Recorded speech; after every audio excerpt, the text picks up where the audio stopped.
whichever place you find yourself, make sure that whatever you're doing is touching humanity, is being a blessing to people.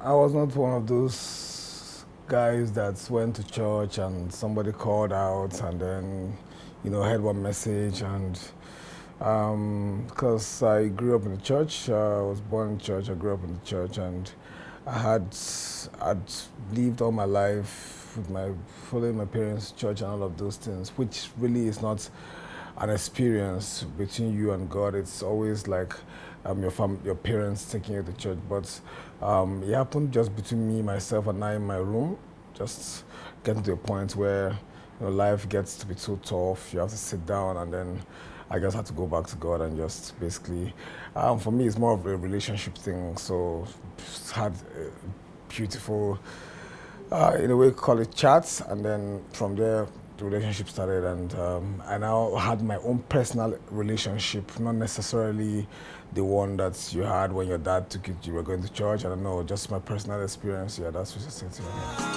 Everything go better, he go better,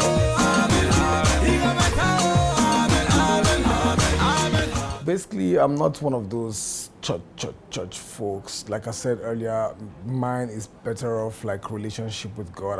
I of course, I proudly do what people call gospel music, but I just have a good message that I take around, and I represent Christ in whatever I'm doing.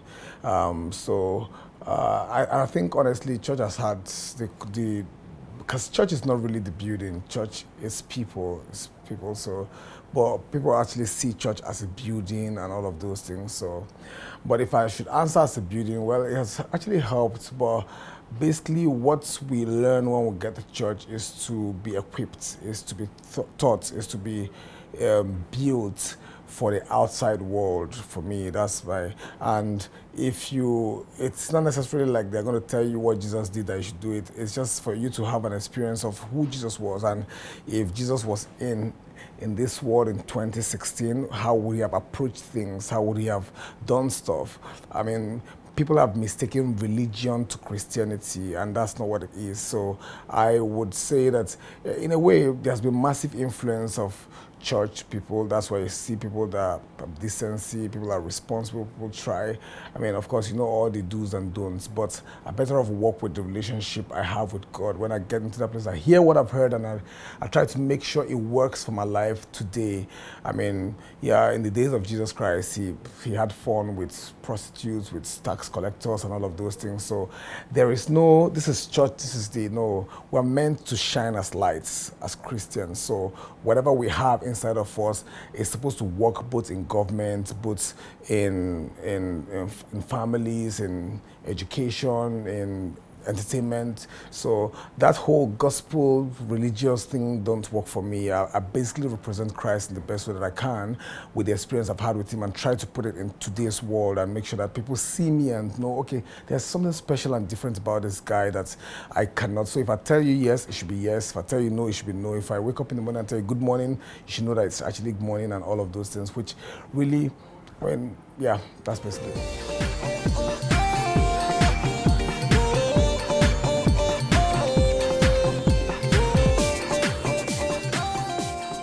Thing about the so-called gospel music is because I don't think there's anything like gospel music. I just think that we have message.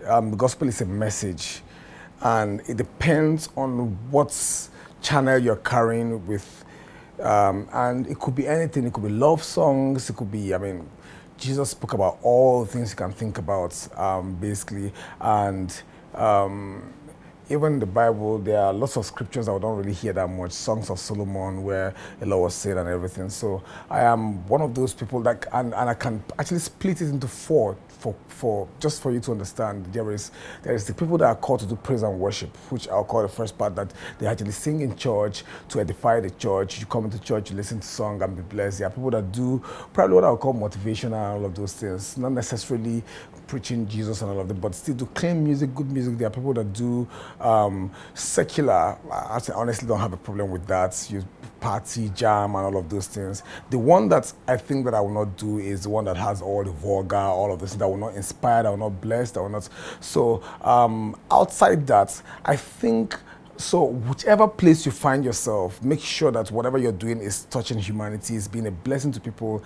Of course, husband and wife will not want to sleep together or stay together and then be playing worship songs. It's not good for that mood. You need some love songs that will serenade and all of those things, and I'm being very honest with what I'm saying. So I don't mind love songs in as much as the content is very good. It's very good and it's not vulgar. You're not saying using curse words and all of those things. So it's the kind of music we do is entertaining. There is spirit in it, there's life in it, but it's still entertaining. Because if you watch in this, I have a lot of secular friends. When they do song and release stuff, the next 1 year they're waiting for you to release another one. You drop a single, after 2 months, people are waiting for another one. But for gospel songs, it has spirit and life.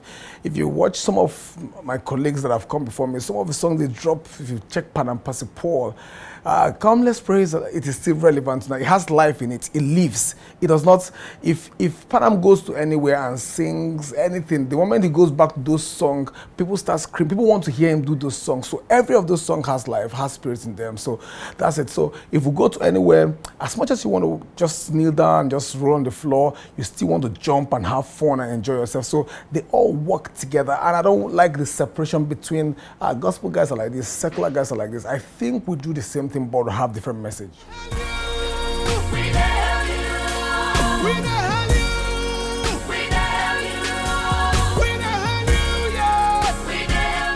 The experience is my first time. It was my first time, rather, and of course, a lot of people think that I probably should have been there for a while now, and I'm not one of those people that prepare for events. I mean, I think by the grace of God, we prepare for experience like, say, 10, 11 years ago, actually before it started. So whilst others were trying to rehearse and prepare, I guess, we were just praying, because I think that we were already ready. We work very, very hard. So for me to sing, and I know that is the biggest concert. I don't want to talk about the world, but in the whole of Africa, whether it's secular, whether it's got any kind of music, for you to have close to 700,000 people in one venue or in the same place enjoying themselves, I mean, it is mind-blowing. If you stand on that stage and you look at that crowd, it's like, I don't know how to explain it. So it was an unbelievable experience. And the interesting thing for me is that we just tried to be who we are. I didn't try to overdo anything. I didn't try to do anything new. We just was who we are. What I would have done if I was singing just to you is what I did there. And people were really, on my Instagram page and Facebook and till this moment that I'm speaking to you, the buzz has been crazy. And we got down, we said, thank God, we prayed, and we just chilled like it was. But when we started getting response everywhere that you guys were the best, you guys blew it, you guys killed it, all that, I said, I had to go and watch it myself. And then I said, this really was cool. Because we did all of the things like trap, dabbed and everything. People were saying, dabbing? No way. That's not the church thing. I don't know why people always separate that. And we Christians, we have fun too. So people thought it was the best for that. I don't know what it was, but I just thought when I listened to it, it was really not bad. And I felt they thought it was fresh, it was new. Nobody has done that kind of thing. The sound we did a lot of Nigerian hip hop that you would have heard, not necessarily in church. We did trap, it was quite fun for us. So it was massive. And the most important thing was that I just couldn't believe, you hear all of those things, when you stand on that place, look at that audience, it was crazy, it was big. Kudos to House on the Rock and Pastor Paul, who incidentally is my pastor, for putting such stuff together. But I was really, really, it was an experience that I also had an experience in, basically.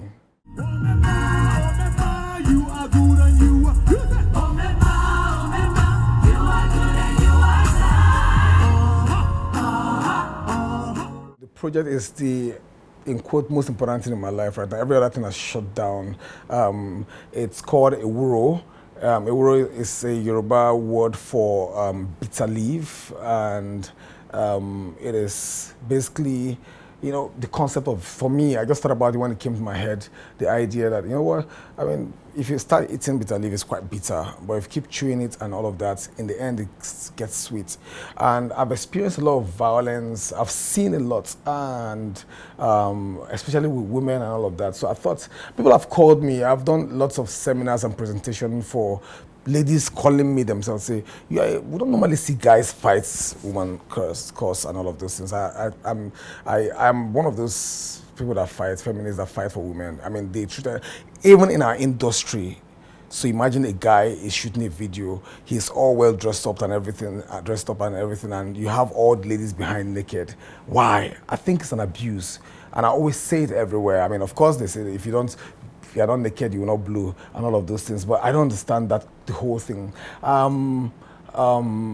Whether it's wife battery, whether it's rape, whether it's, I heard yesterday about a 60-year-old man, I'm not going in America, somewhere in Motion, somewhere, that raped a 5-year-old girl, and nothing was done to him. I mean, he's still in the house, and then they were trying to, he did it again. I mean, this happened just yesterday, and I can tell you a lot of story. Just today, I was talking to a friend of mine that said a man put a knife in the head of his wife, like almost tore the wife's head into two. And this happens, and in fact, it goes to the point where the ladies actually accept it. A man will beat his wife, and the wife sees that something normal. When you want to go and help, the woman will say, please don't break my marriage, you don't break I mean, so all of those things I've seen, and then we put together a couple of stories, because we thought to represent it in reality, not just talking about, when you come and talk, it's different from when you see people acting. So it's actually a Broadway musical, a stage play, absolutely amazing. We did it last year, we've done it for the last 3 years, but the story I'm telling now is even more personal. It's my own story. Next year will be 20 years that I lost my dad, and I know what my mom went through as a woman, as a widow, during the burial and all of those things. I don't know that you have ever heard about women being shaved, women sleeping, staying with the corpse for 2 weeks, women drinking the water that was used to wash the corpse, because they want to be sure that you did not kill. Whether or not you killed or not, they just want you to do all, like it's a tradition that you must follow. And this happens in our society, and people wonder also, yeah, gospel artist, why are you doing all of this? I don't have to. This is not about religion. This is not doesn't have anything to do with church. This has to do with humanity. The women, they go through a lot, and that's when I saw some of those things. It's been in my head all through till this time, and I thought, what a wonderful time to tell that story. So it has music, it has dance, it has acting. It's very, very deep, very strong, very intense. Last year we did it, and trust me, everybody in the hall was crying. I mean, we have clips of it, and you wouldn't believe it. If you see even just 3 minutes or 4 minutes of the clips, you just don't believe that, because people were asking, is this thing, did it really ever happen? But my mom was actually in the hall that day and all of those things. So basically, it's our own way of helping to speak about all of those things, to bring it in the forefront, to shout about it. And I'm spending a lot to get it done. We don't really have sponsors, but I am going to keep talking about it, keep pushing until somebody listens somewhere. I'm glad that Lagos State government is partnering with us now, and I have my partners that have been with me from day one, Swift Think, as part of people that have been working with me from day one, and all the media guys that have been supporting, like Pulse and all of those things. So it's something that we want to push out there. People need to understand, why is it that a child, you have a son and daughter, and then you have the son go out to go and play, mix up with people, open up his mind, and the girl stays in the kitchen washing, learning how to cook and all of those things. And then the girl comes out tomorrow and is timid. It starts from even that time. So all of those things are things that we're trying to push out to make. I mean, in the play at some point, the lady has 2 kids, and the lady was saying, how about my kids? Kids? Which kids? Are girls' kids. Girls are not kids, only a guy that is a kid. So all of those things, we want to break them, teach young boys how to treat women right, and all of those things. So that's the whole story of Auro. It's a project that is so dear to my heart, and yeah. When you're falling will pick you up. There is nothing. I think that it's really a shame that we don't have, for instance, most of the awards that exist right now, we don't have gospel categories in them, and of course the gospel industry, in quotes, does not have a proper award thing going on. I don't think there's anything wrong with it. I mean, people work. I mean, it's just basically recognition and to show that this person is doing well, this person is not doing well, or you should do this or do that. If he's very honest, of course, in America we'll have Dove Awards, we'll have Stellar Awards, and all of those things. Even the gospel guys are part of Grammy. Every year you have people nominated and they win. I mean, Kirk Franklin has so many of them, and Tachibet won last year. I mean, these guys are gospel guys, but they win. But I mean, it's a shame that the gospel industry is quite huge because Nigerians are quite religious. So, but we've not been able to tap into anything. It is economically viable. I mean, and so if it is even as a businessman, I think about the economy, it's massive. It is massive. Every Nigerian wants to listen to something that would just make them feel like they're close to God and all of those things. And especially if you're doing it right, you'll be connected, you'll be blessed by it. But people have not invested in it. So if anybody says that there shouldn't be gospel award because we're not competing, that's absolutely, it is insane. I mean, there should be. Same way that people keep saying that why would gospel artists collect money? Why would they charge? And everybody has their own convention. Sometimes I go to places, I tell them whatever you give me is fine. Sometimes I go, but trust me, this is what they do for a living. The same way it's called ministry, like gospel art, gospel ministry or all of those things. Same way you as a doctor, that's why they have Ministry of Finance, Ministry of Health. It's a ministry. We all are doing one work or the other. We are called in different aspects. So if you're saying that gospel artists should not go and sing in this place, I personally, as Tim Godfrey, trust me, I'll sing anywhere. I'll take my message anywhere. If you invite me to, I don't want to mention names of products, but if you invite me any platform at all, Tim Godfrey will sing. I've done collabos with, and I'm proud of it, Banky, I've done with Skills, and I've done a lot that I'm not going to mention now that is still not out yet. I've done with Praise, let me even mention them already. I've had collaboration with them, I've not released yet. So there is no such thing that you're going to tell me that, I mean, because if you think about it, why not when your child is sick, you invite a gospel doctor to come and treat the person? Why not when you want to go to bank, you have to go to a gospel bank? Why not the camera we're using now? Who said it was a gospel person that built it, put it together? So if we're going to do gospel, let's do gospel all around. Let's not remove anything. Let's make sure that even the TV we watch is gospel TV. Even the person that made the TV is a gospel person. The light that we use is gospel, because all of this things. So we live in a real world. So let's be very realistic about it. So awards should be given. Awards should be both for the secular award. There should be a category, even one or two of them or three of them that concerns things around gospel. And I don't think there's absolutely anything wrong with gospel artists being awarded for the hard work, creative things they put together. The same way you give people an award in the secular industry, is the same way. It's just the same thing. We're just representing Christ for me, and I'm proud of what I do. And I hope that one day people will catch and see some of the things in what we do. Yeah.